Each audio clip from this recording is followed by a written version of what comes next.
Mi perro perdido regresó. O eso fue lo que pensaba. Hay algo que nunca le conté a nadie fuera de mi familia, porque sé exactamente cómo suena. Si alguien me hubiera contado esta historia, tampoco le habría creído. Todo comenzó con nuestro perro, un pastor alemán llamado Bruno. Llevaba con nosotros casi 8 años. Era parte de la familia.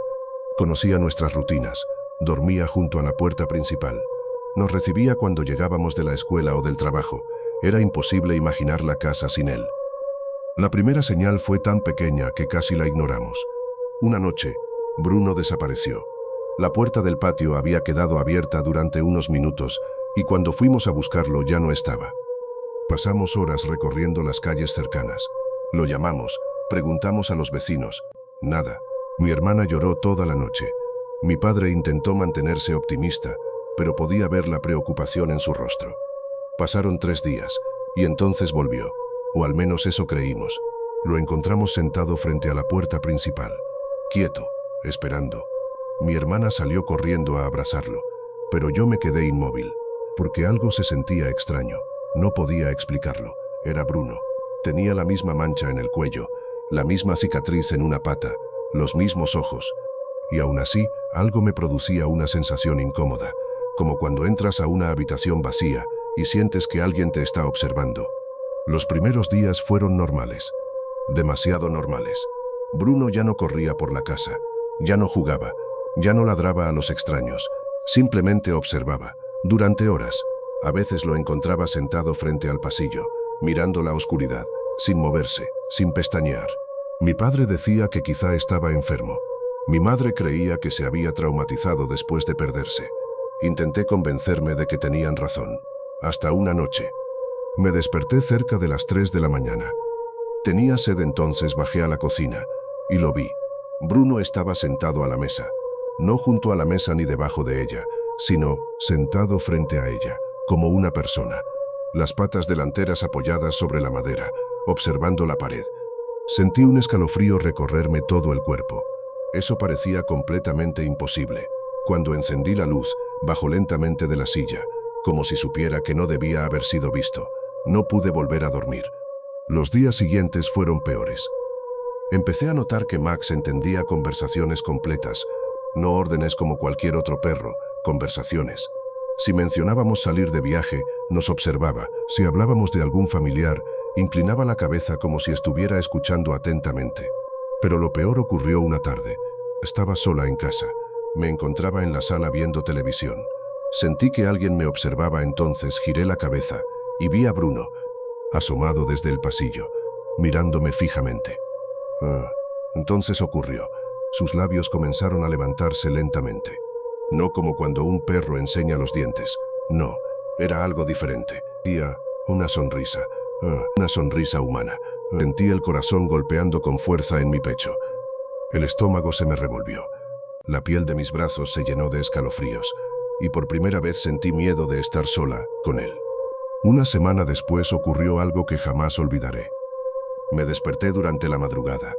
Escuché una voz. Pensé que era mi padre, pero la voz venía del pasillo. Era baja, rasposa y extraña.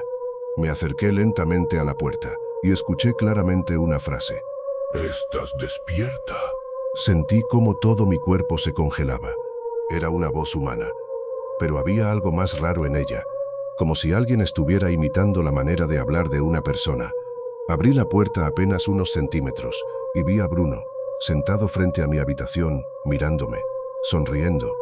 Entonces volvió a hablar, esta vez pronunciando mi nombre. María. Retrocedí inmediatamente. Cerré la puerta rápidamente y permanecí despierta hasta el amanecer. Nunca había sentido tanto miedo. No era el miedo de ver un monstruo, era peor. Era la sensación de que algo estaba fingiendo ser mi mascota y que poco a poco estaba revelando su verdadero ser. A la mañana siguiente les conté todo a mis padres. Nadie me creyó hasta esa noche. Cuando cenábamos juntos, Bruno estaba acostado cerca de la mesa.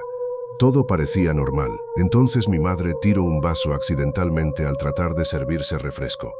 El ruido resonó por toda la cocina, y en ese instante escuchamos una voz, clara, perfectamente clara. Provenía de debajo de la mesa. Ten más cuidado. Hubo un silencio absoluto, hasta que finalmente se rompió. Mi hermana comenzó a llorar. Mi padre se levantó de golpe, y Bruno simplemente los observó, con aquella sonrisa imposible. Esa misma noche nos fuimos de la casa. Decidimos ir a pasar la noche con otro familiar con la excusa de que habían fumigado nuestra casa y todavía no podíamos regresar. Nadie de nosotros pudo dormir esa noche. Tenía la sensación de que esa cosa nos pudo haber perseguido y nos observaba desde lejos. Al día siguiente decidimos regresar junto con el control de animales. Les habíamos dicho que un perro agresivo se encontraba en nuestra casa. Pero cuando llegamos al lugar, ya no había ningún perro. Bruno ya no se encontraba en la casa. Lo único que encontramos fueron mechones de pelo esparcidos por el suelo del comedor y del pasillo. Parecía que habían sido arrancados por la fuerza. Los agentes revisaron toda la propiedad, el patio, la azotea, incluso los terrenos cercanos. No encontraron nada, ni huellas, ni rastros, ni señales de que algún animal hubiera salido de la casa. Era como si simplemente hubiera desaparecido. Durante las semanas siguientes intentamos seguir con nuestras vidas. Nadie volvió a mencionar lo ocurrido. Era más fácil fingir que nunca pasó. Más fácil convencernos de que habíamos imaginado aquella voz, aquella sonrisa, aquella mirada. Pero unos meses después recibí un mensaje de mi padre. Solo contenía una fotografía. Una fotografía tomada por una cámara de seguridad instalada en la nueva casa. Al verla sentí cómo se me helaba la sangre. Porque al fondo de la imagen, junto a la reja de la entrada, había una figura sentada observando la casa. A simple vista parecía un perro, pero cuando amplié la imagen, pude distinguir algo imposible. La figura estaba sonriendo y mirando directamente a la cámara. Mi padre eliminó la fotografía esa misma noche.